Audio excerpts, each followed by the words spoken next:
All right. We had a great last couple episodes with some really important horsemen, but we've got some more women for you, and this one's really going to rock you. Jazmin Arnold. Jazz, you there? I'm here. How are you? I'm doing all right. So everybody wants to know, what generation horsewoman are you? And on both sides, both on your father's side and your mother's side. On my mother's side, I would say I am the fourth generation. Wow. And on my father's side, it's a little too hard to count, so I don't have enough fingers and toes for that one. Okay, so for the people that don't know, your surname is Arnold, and you're referencing, Yes. obviously, your grandfather, Mike. Obviously, Correct. his father, I'm assuming your great-grandfather got him in the business. But on the Finn side, for those that don't know, Big Lair is your father. I mean, it can go back 6, 7, 8 generations. Nobody really knows, do they? No. Wow. Well, the Finn family is really big in the state of Illinois. I guess, where did you first hear about the Horseman's voice, I guess, back in the day? Back in the day, it was always at Maywood and Balmoral. You always, everybody talks. So everybody talks about it. Oh, this is what was going on this week. This is what happened last week. It was just an ongoing, constant conversation. But at the time, I mean, you were still, 12, 13, 14 years old? I mean, you were just growing up. You were going to high school, what have you? Yep. I was in Newton, Illinois at that time, and I was in high school, and I still heard about it. So were you getting it from your brother Mikey? Were you getting it from other people? I mean, was it just through the different families, or? Yeah, pretty much. Social media wasn't, it was big back in the day, but it wasn't anything like that. But Grandpa Mike, and then Sis, my aunt, they would always relay the messages, if you will. Sis Arnold, the outrider. So let's first talk about outriding. What really got you into the outriding besides the driving and training? I would have to say my aunt, Sis, and then my grandmother, Jill. Sis kind of pushed me to succeed, I should say. I was young. I don't even know if I was 16, 17. And I've always wanted to do it. I always wanted to be like Sis. She's a badass.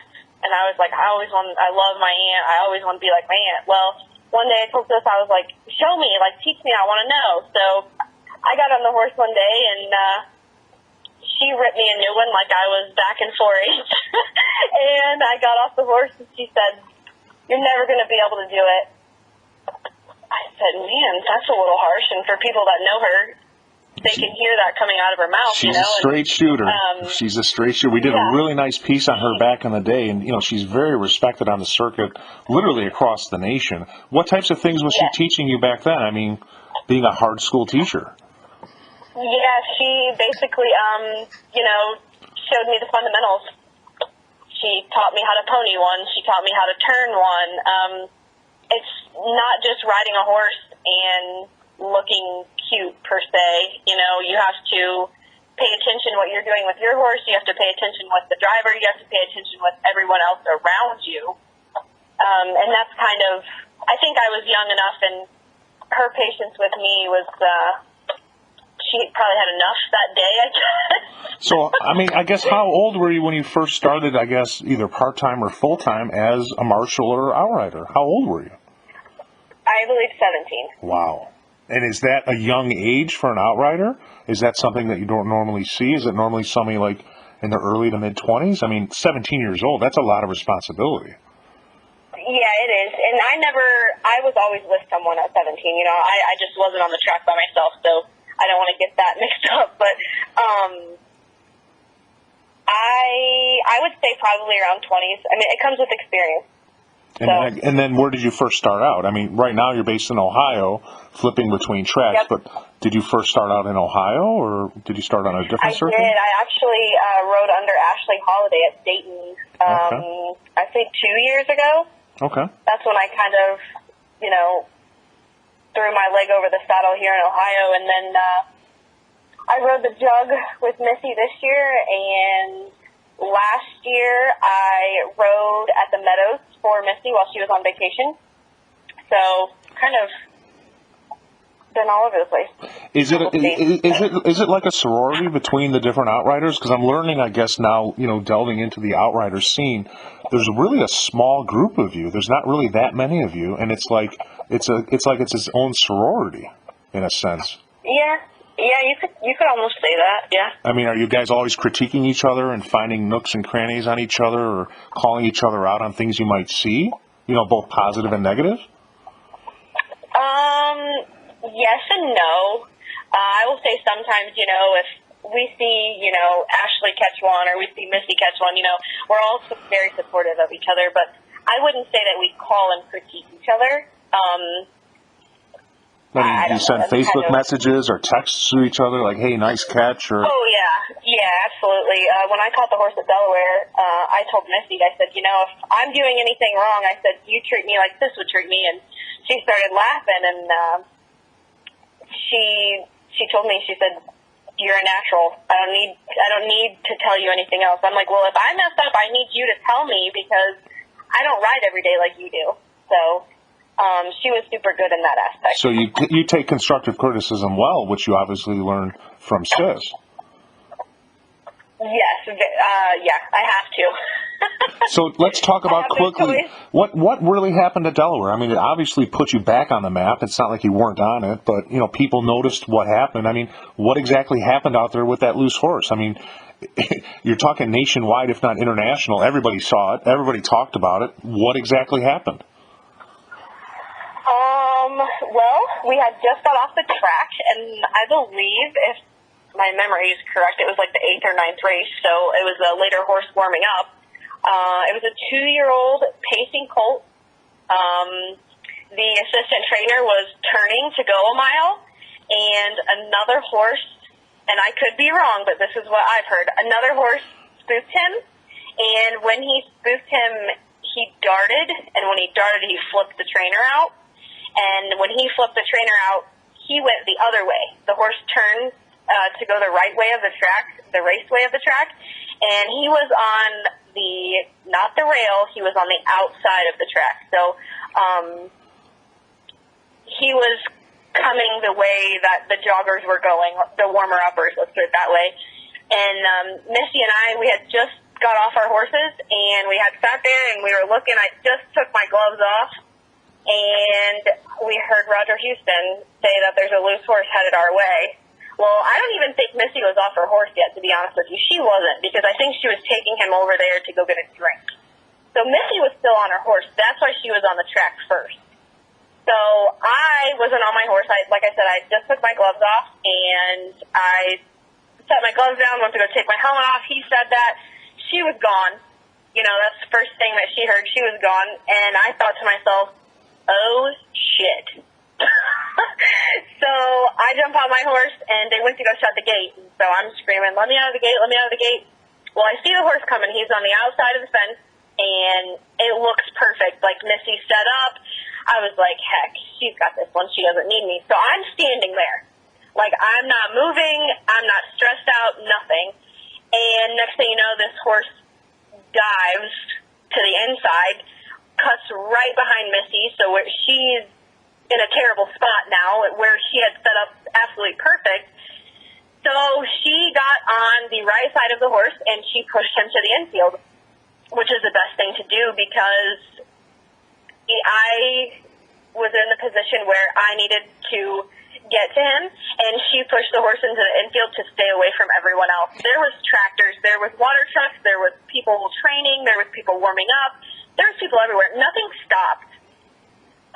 Was it like in slow motion? Because I remember when I interviewed her, she talked about these things, and it seems like she just does it in her sleep. It's like she does it in her sleep, like she's just like a natural gift. She is. She's awesome, and let me tell you something. She's awesome to work with. When she cut that horse off and she pushed him in the infield, she said my name one time, and you knew. I cut in front of the horse. You knew. Yep, I cut in front of the horse, and I was right next to him. I was doing everything I could, and I looked down at the horse to make sure, he obviously still had his lines on, yada, yada, yada. and I looked up and I saw a light pole, and I looked back down and I just grabbed. I grabbed and I snatched as hard as I could because, you know, there's the big light poles at Delaware, but there's also small light poles in between those. So he still had the dog cart attached to him, so that's way worse than a race bike. Wow. But once I had a hold of him, you know, there's some dips and dives, and the little horse I was riding, bless his heart, he's got a heart of gold. But I mean, it was just split second, and it was just all natural. I mean, it's just something that you just do every day. But you know, when people are watching it on simulcast and they're live, they're just probably like in awe. Yeah, and that, honestly, that didn't even, thinking of all those people watching, at that moment, I didn't care what was going on. I just knew that we had to catch that horse, and we had to catch that horse right now before something bad happened.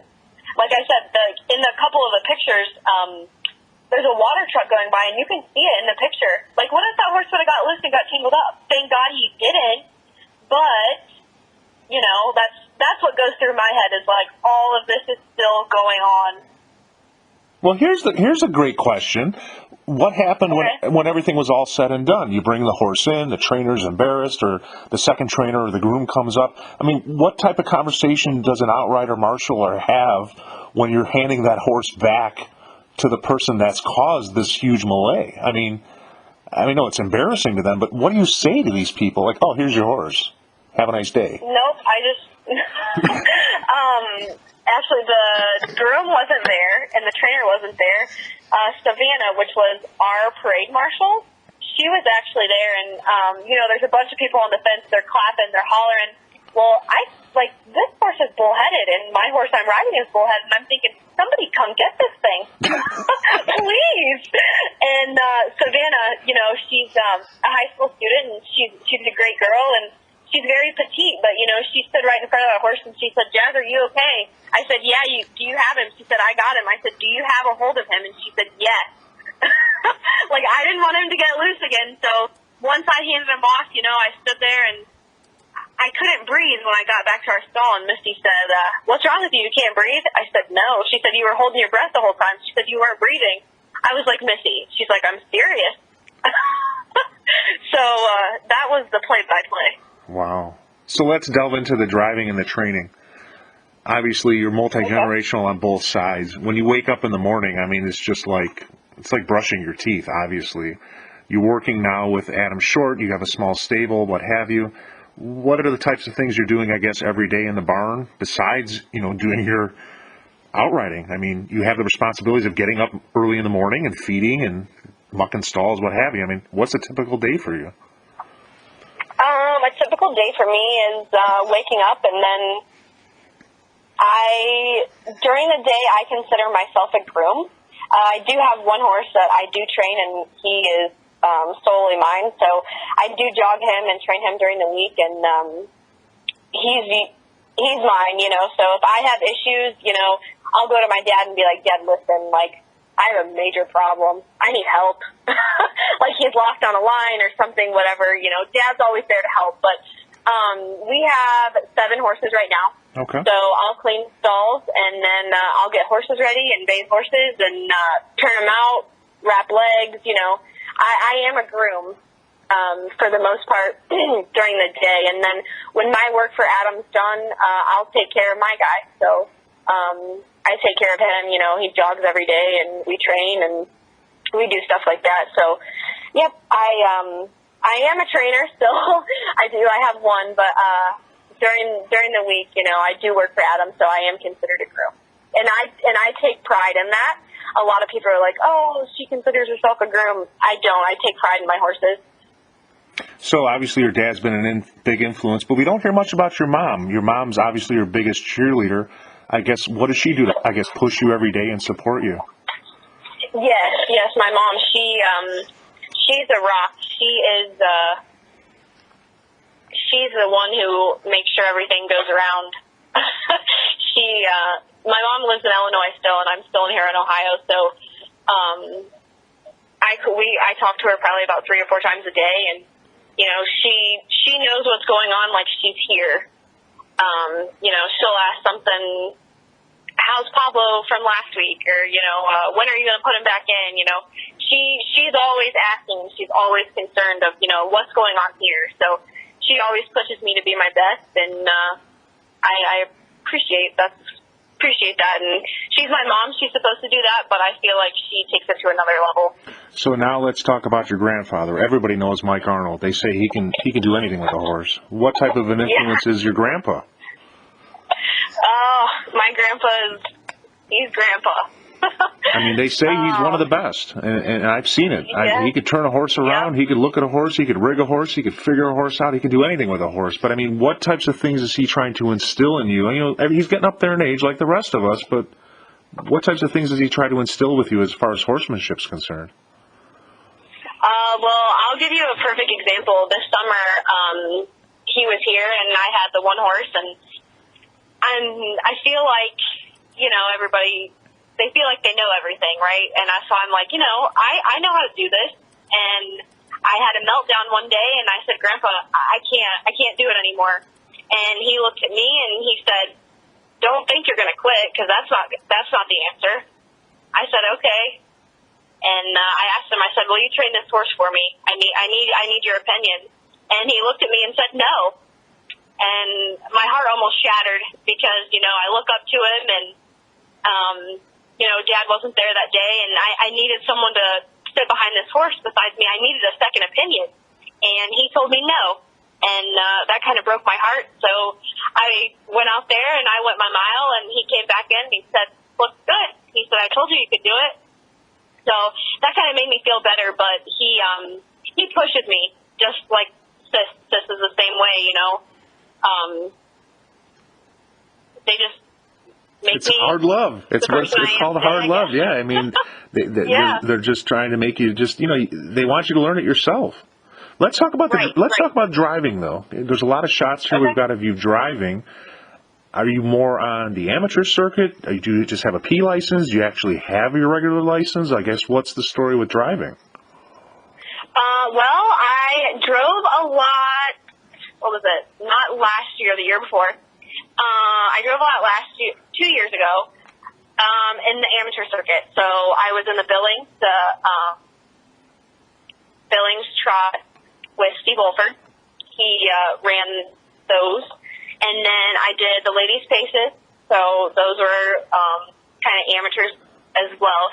But I do have a provisional license, so I don't have, the big-time license. But I can still drive at the pari-mutuel track, which I drive here and there. I haven't in a while, but, I'll drive some of Dad's. And I drove Mikey, which is my grandpa's son, Michael Arnold. I know it's going to get kind of confusing, but he put me up on a couple at Scioto last year. And Adam, I drove one for him. So I kind of pick and choose my spots. Got it. We have a couple shots here of this little dog. I guess you consider this to be your child. You want to talk about your dog a little bit?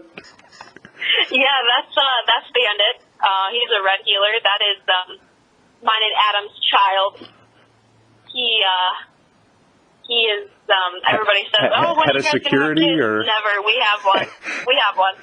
He's your head of security, I guess. He doesn't even look like a heeler. Now I see that he looks like a heeler. Yeah, for sure with the color. Yep, he's head of security. That's for sure. And anybody else you want to give a shout out to in the industry that's helped you out over the years? Obviously, family on both sides, multi-generational, at least fourth on both sides, maybe sixth, seventh, or eighth on your dad's side. I mean, Adam. Anybody else you want to give a shout out to that's helped you out over the years? The Hagermans. I want to tell them a big thank you. They're in a bunch of those pictures and they're in a bunch of the articles and stuff, but they really helped me to get where I am today, and I appreciate them very much. All right. Well, we've got 2 more women this week, and we've got a lot more to discuss. We wish you the best of luck, and we see your name out there, and we hope to see more of it. Hopefully not with loose horses, but more in the winner's circle. But we really appreciate your time today, Jazz. Thank you very much. Thanks for calling.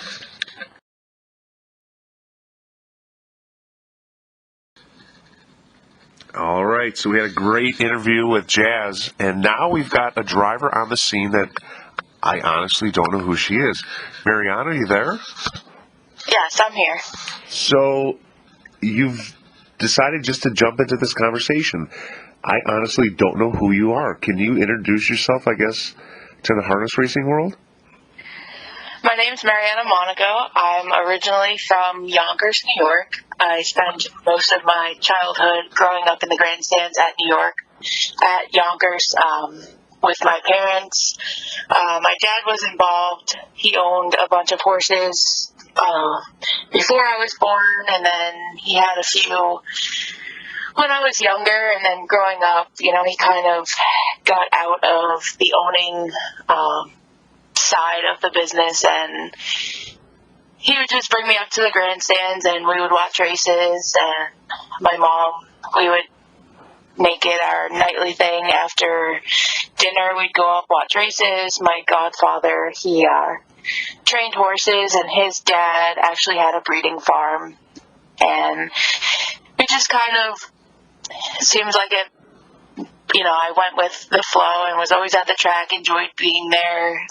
So let me just cut in. So you're second generation from your father owning, but you had a godfather whose father had a breeding farm. Does that explain your colors? Because everybody's trying to figure out your colors. We know the colors, but how does it relate to who you are? And is it that godfather's father's breeding farm, or is that a different relationship? No, it's a different relationship. My colors, I always liked the nautical star. I have the nautical stars on my colors, but growing up at Yonkers, I always looked up to Stefan Bouchard, and, his colors were green and white, and he had piping that was red. And, growing up, I always looked up to him, and he was kind of the driver that I followed, always being at Yonkers. And so I thought that, the red and green would be unique, and I'm also Italian, so the Italian flag, green, white, and red, and that's kind of how it all went along, and that's how I got my colors. Okay, so how many horses do you have in your barn right now? Right now, I'm only training one. I own 3. The other 2 are currently with Ashley Eldred. Are they racing, or are they turned out, or? The 2, one, he's been racing every week. The other, he raced Friday night, but he's most likely going to get some time off and get him happy, put some weight on him, and some maintenance to him, and hopefully get him back to the races soon and back to himself. But then you also drive, and that's what we're going to predominantly talk about today. What, I guess, got you started driving? I mean, you were mentioning family and the godfather and his father at the breeding farm. Were you working specifically with somebody growing up, and then you got your P license? Do you currently have a P license? Do you have an A license? I currently have a P license. We're just waiting for the paperwork to be sent into the USTA for my A license. The Harness Association has to send in a letter. This way the USTA can approve it. So I have all of my P drives, satisfactory drives, and enough drives to get my A. We're just waiting on the USTA to approve the A license. Well, how many drives has it taken you as a P license driver to get to this point? I believe I was first told I can get the A license. I believe it was 40 or so drives. I was driving a bunch up at Monticello, and the judge up there had called me in and said that I can get my A license. So now I'm not sure how many drives I have. I still have my P because we're just waiting on that to go through. But it was quite a few. Later on, it seemed like, I was driving 2, 3, 4 horses a week, and the starts just, started piling on. Now, I'm driving 1 or 2 a week. The GSY and the trot that they have at Yonkers, the series. I see that. You were in the Billings last week. You came in third with a Hot Summer Night. You want to talk about that drive? Obviously, did you come first up, or? No, we, out of the gate, Todd always tells me, just, watch him in the turn, that first turn, it comes up quick. And he kind of pulled me out of the gate, but I knew, on the inside we had Dave Offenberg and Heckoff, and I knew I wouldn't get to the lead, so I kind of just tried to settle him in, and the hole was closed up when we were falling down to the rail. So I just sat on him, got him relaxed, and let him trot. We were parked the whole mile.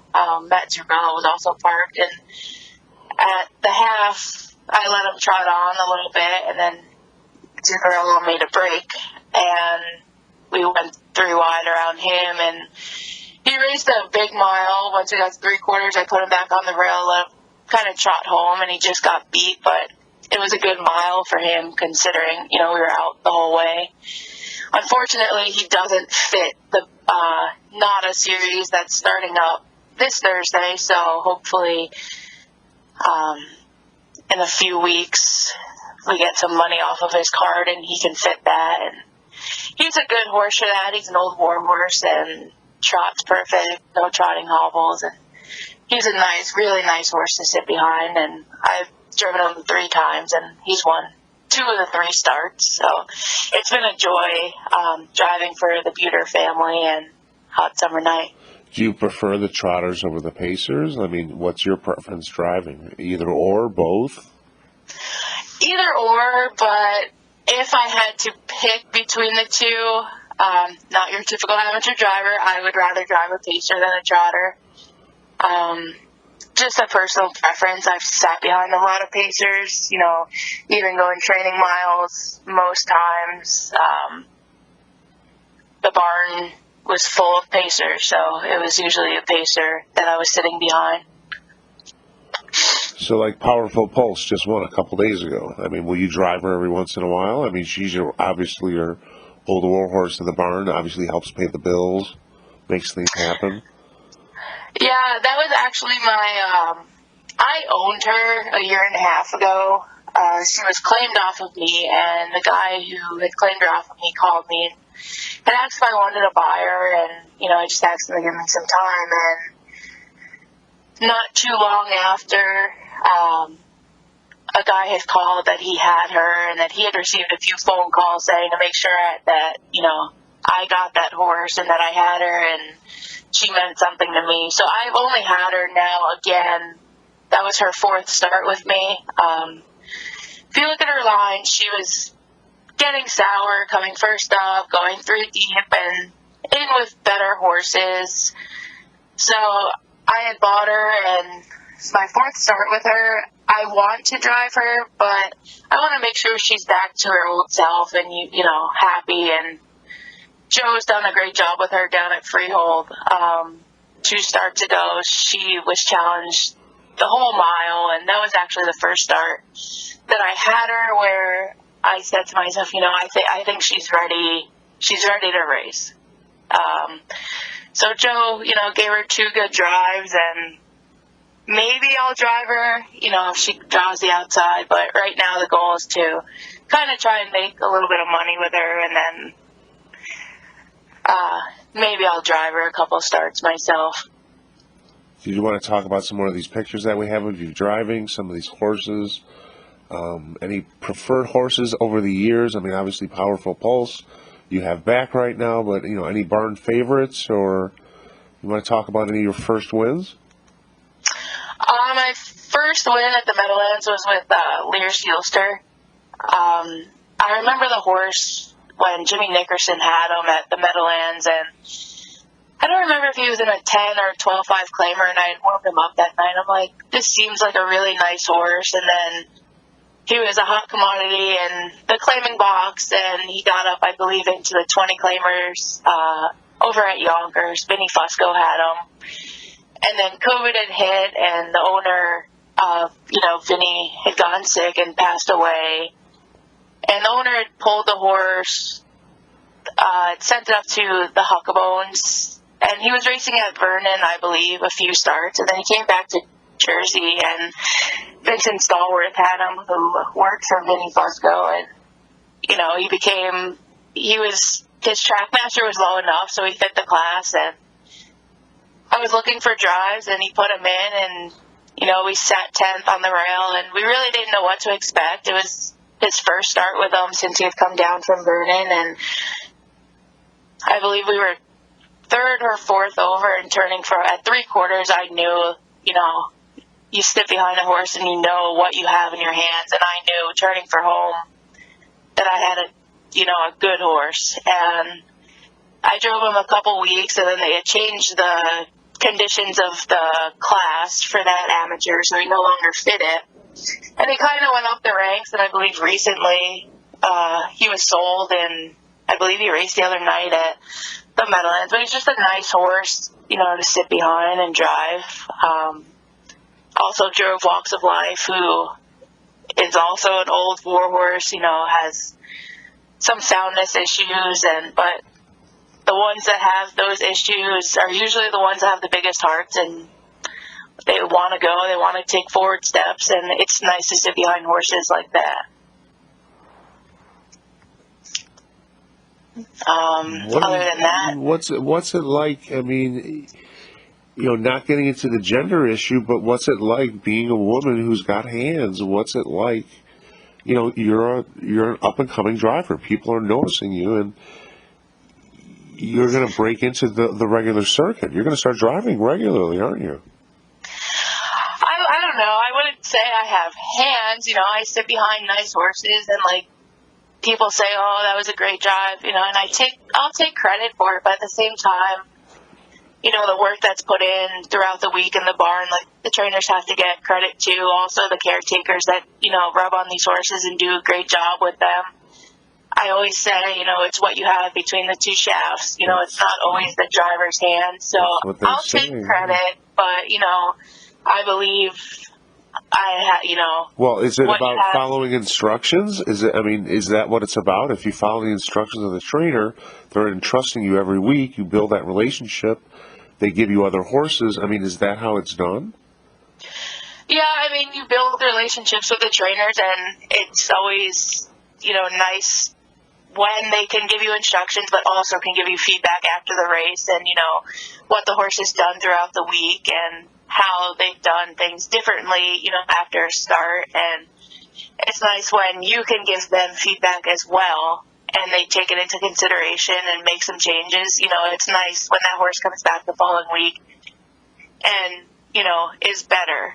But then at the same time, it's nice when, they can tell you, well, there was an issue, that's why the horse wasn't any good. We scoped him, we took blood, or... But are you giving rigging advice? Are you coming off a horse and saying, hey, put this head pole on, or hey, change this, or open up the, hobbles this so much? Are you saying that back to the trainers as a driver, as a P driver getting an A license? People... Not as much.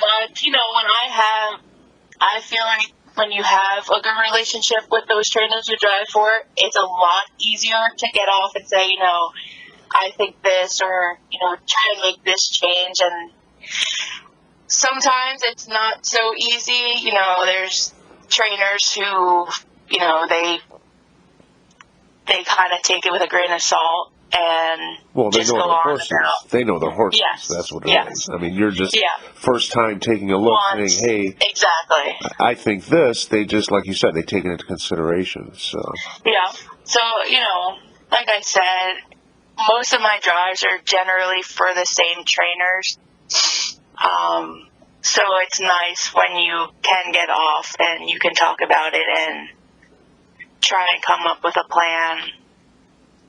For those horses. What is your plan?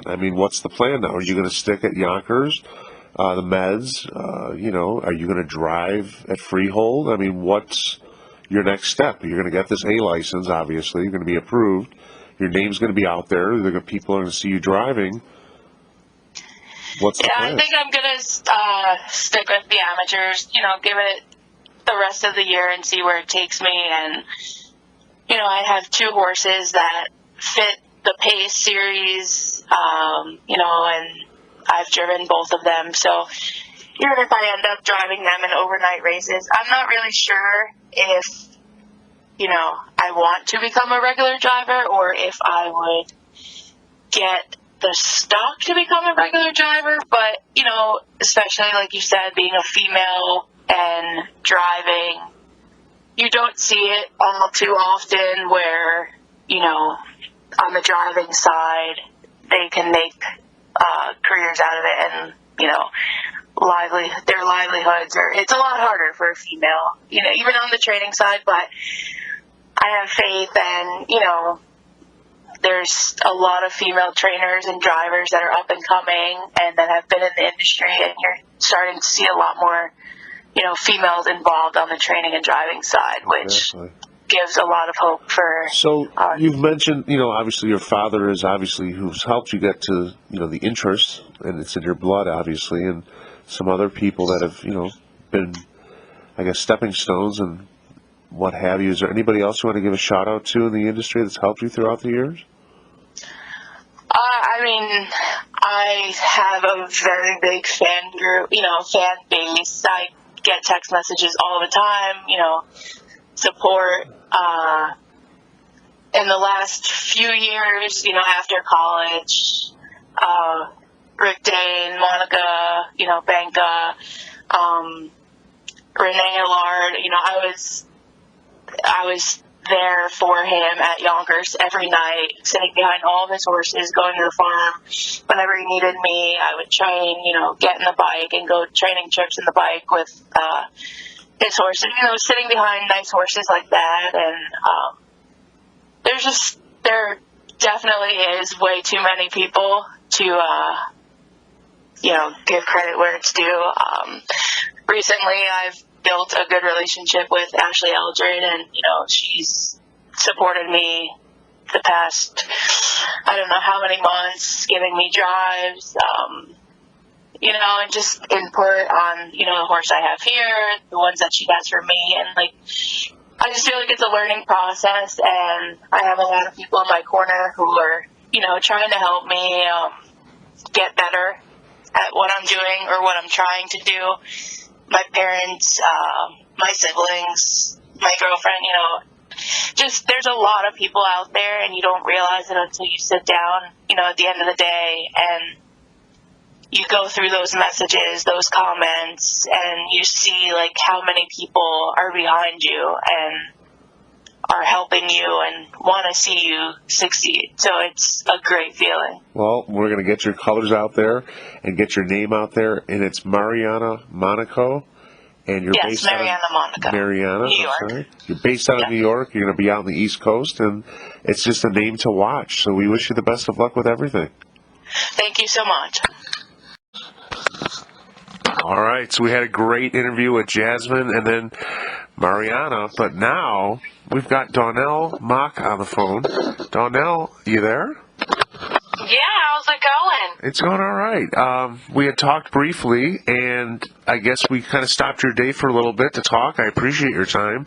You're a very busy woman with your association, but I guess let's first delve into your history with the sport. What generation are you, and you know, how'd you get involved with the sport?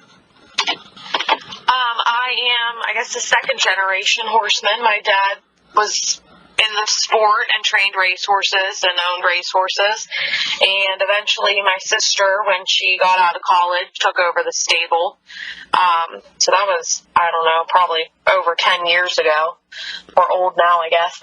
And when she took over the stable, she ended up meeting her husband, Spencer K-Rig, and they made their stable together, which is now K-Rig Racing Stable. And that's kind of how I got into it. They gave me my first part of a horse, which was Wingman Lomond. They gave me a quarter, and all I had to do was show up to the barn and help out with the other horses. And then I got the bug for it. I wanted to own more. He made me money, luckily. And I bought into other parts of horses with it, and we sold him and bought another one. So here we are. I would say that was 2016-ish, so a couple years later, and I'm still in it with about, I think I own about 5 or 6 now. I have. So you've taken, I guess, your knowledge and love of the sport and I guess transferred it into a position with an association. Can you explain what you do at the MSOA? Yeah, so I am their marketing director, so I run all the social media, any of our marketing buys. We do a lot of digital ads, radio ads, commercial. So I actually, when I got started, I was still in college, and I didn't really know what I wanted to do. I went to college for computer science, actually, and Heather Wilder took me down to the Dan Patch Awards in Florida. It was my sophomore year of college. And I loved it. We went to a couple seminars on marketing the sport, and I was like, wow, I need people to do the marketing side of this sport so that the sport that I love, harness racing, stays alive for years to come. So when I went home, I told my parents that I was going to switch my major, which I think they were wondering how much longer I'd be in college then at the time. And I switched my major to marketing that year, and I graduated, and then the MSOA had just a social media position at the time open. So I applied for it and got involved with it, which was nice because I wasn't ready to take on a full-time job when I got out of college. I have the horse bug. So I was grooming horses, and I wanted to be in the paddock, and I wanted to be around the horses. So it was like the best of both worlds. I could get social media content while still doing the horses. And then it kind of grew from there. They needed more and more. We had Kentucky Derby coming up, so we needed to put on events. So then from there, I went from social media to the marketing director. So we started with a couple events, wiener dog races. On the Triple Crown days, we have big events, hat contests, things like that. And it just grew from there. So it started social media, and then now here we are. I think I've been with the MSOA for 6 years now, or coming on to 6. What do you see, or what do you envision as far as, the things that work? What works? Is it that constant radio ad? Is it, some print ads? What types of things do you see? Is it a social media campaign? Are there certain aspects of certain things that work? What are the things that people respond to? What are the things that are still working? If you can hone in on, a couple things of those, what would you call it? The promotional tool? Or the promotional wheel? I think it's a little bit of everything. So when I first started, social media is a huge, huge platform that you can reach so many people from. I think that's an important aspect, and even from when I've started, social media has grown so much. You can, boost these posts, put money behind them, and serve them to these certain demographics. So I think, those are really nice tools. Those are all the ways we've gotten our events out there. But that's the thing, too. So events work to get people, if you want to get people to the track and, get them involved with harness racing, then the events are your way to go. That's the wiener dog races were a huge success. We never in a million years would have thought something like that would draw in so many people. It helped. It was food truck night, too. We had, 8,000 people there. And the promotions we did for that were simple. We did a couple classic, newspaper ads, but then we just did a social media Facebook event to get the word out that we were having wiener dog races. And that's really the only way that I got wiener dog entries was I put, if you have a wiener dog, contact me and let's enter them in this race. So that was the way that we got that started.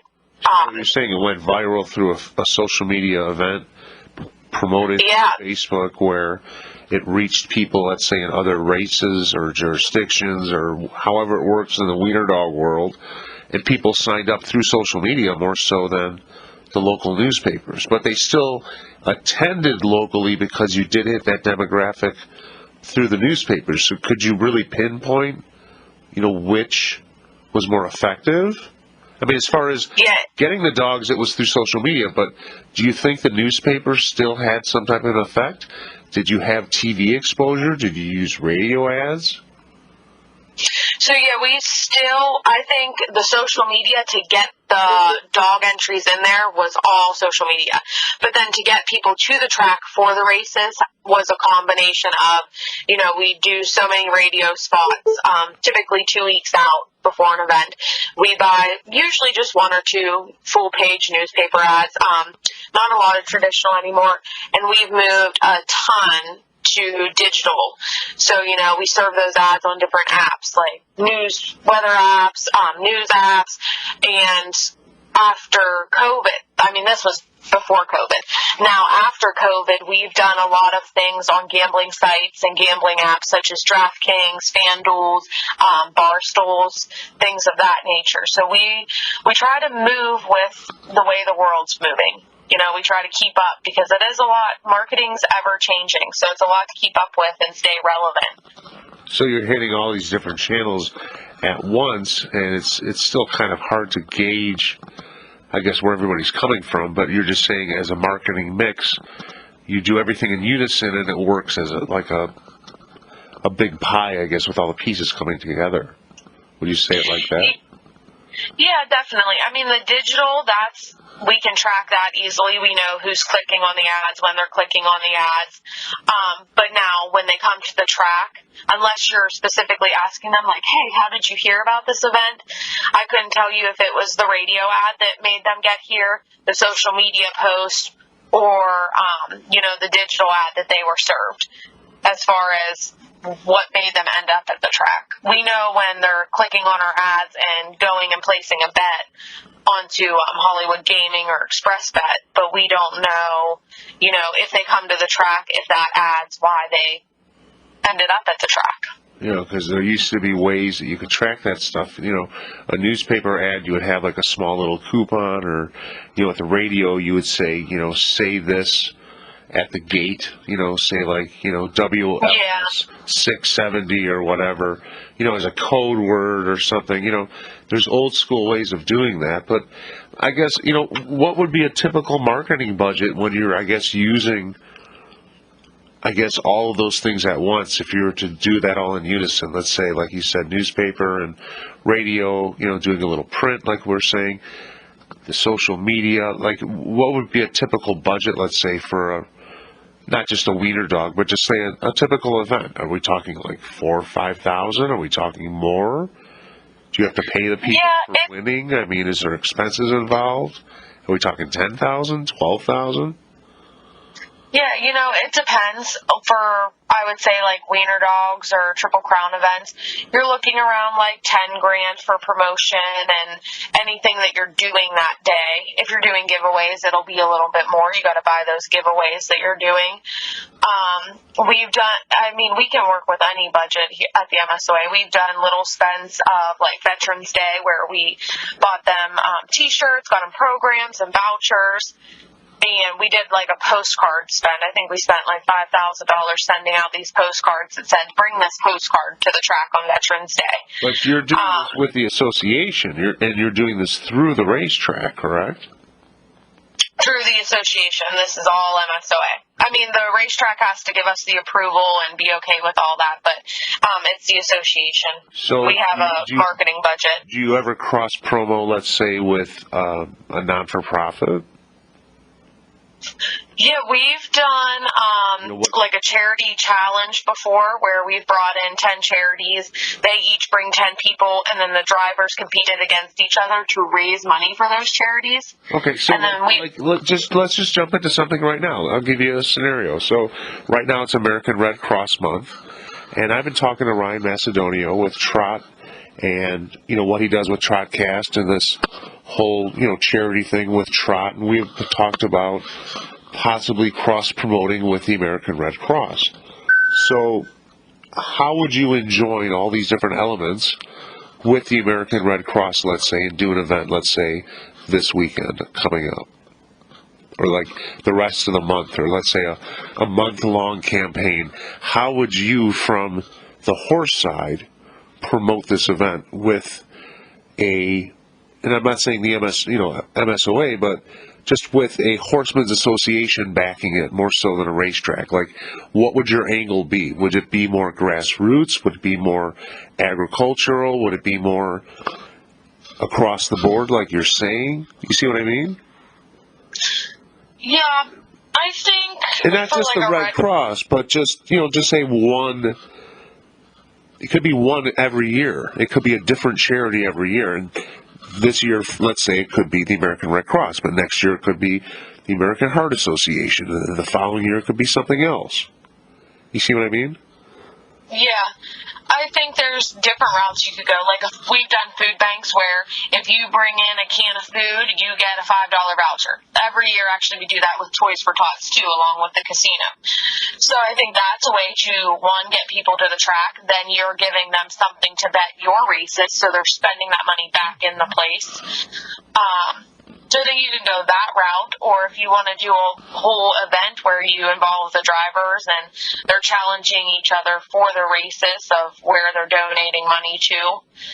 We've done a couple different ways with that. It always does help to partner with, a charity, because you're bringing in people that don't necessarily know harness racing, and they're showing up to the event and getting to know harness racing while helping their association too. Yeah, so it's a win-win for everyone. So I think it would be more effective not just honing in on one specific charity, but you see, let's say this year the American Red Cross, the next year the American Heart Association, the following year the American Cancer Society. You see what I mean? And then just do something different, like maybe the Susan Coleman and cancer with women, and and every year do something different, but still have that same event, and maybe it could be nationwide. It could be maybe regional, or it could just be at isolated racetracks. We don't know. Yeah. We actually had a fun. Dave Pallone was a celebrity bartender it's called the Parlay Lounge. It's right off the hotel that's connected to the track. And all the money he raised as the celebrity bartender, he donated to Alzheimer's Association. So that was like another nice way to get more people involved. We weren't racing that night, but they knew that this is the world's winningest driver, which is like a huge deal. So they came out, money was raised for a charity, and they got to learn a little bit about harness racing, because there were a ton of harness racing people there. So, that was another nice way that necessarily the races weren't going on, but it was a way to help promote through a charity. So were they doing silent auctions or selling jerseys? Did they have autographs? Were they just doing other money-generating things? What types of things were they doing?